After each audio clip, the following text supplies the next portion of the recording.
جمعے میں دوستوں سے کہہ رہا تھا کہ ہمارے حکمران کہتے ہیں میں بڑا خوش نصیب ہوں، جو بھی جاتا ہے وہ کہتا ہے میں بڑا خوش بخت ہوں، میرے لیے کعبے کا دروازہ کھلا ہے۔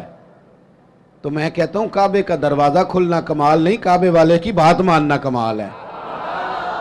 اگر کعبے کے اندر جانا تم نے کمال سمجھا ہے، وہاں تو 360 بت بھی بڑی دیر رہے ہیں، وہاں جانا تم نے کمال سمجھ لیا۔ یہ دیکھو کعبے والے کی بات مانی ہے، اور جو تمہیں کعبے کا دروازہ کھول کے دیتے ہیں ان سے کہو چلو ہمارے بے گناہ قیدیوں کے لیے جیل کے دروازے ہی کھول دو، جو بے گناہ ہیں ان کو ہی چھوڑ دو۔ لیکن ہم نے بات ٹھیک ہے، اور پیر صاحب بھی کہتے ہیں میں جناب گیا تو بینک والا اٹھ کے کھڑا ہو گیا۔ بھئی یہ کیا بات ہوئی؟ آپ بھی نہیں لائن میں لگنا پسند کرتے؟ آپ کو بھی نہیں اس بات کا خیال آیا کہ کتنے لوگ دھوپ میں جل رہے ہیں اور میں آیا ہوں اور میں نکل گیا ہوں؟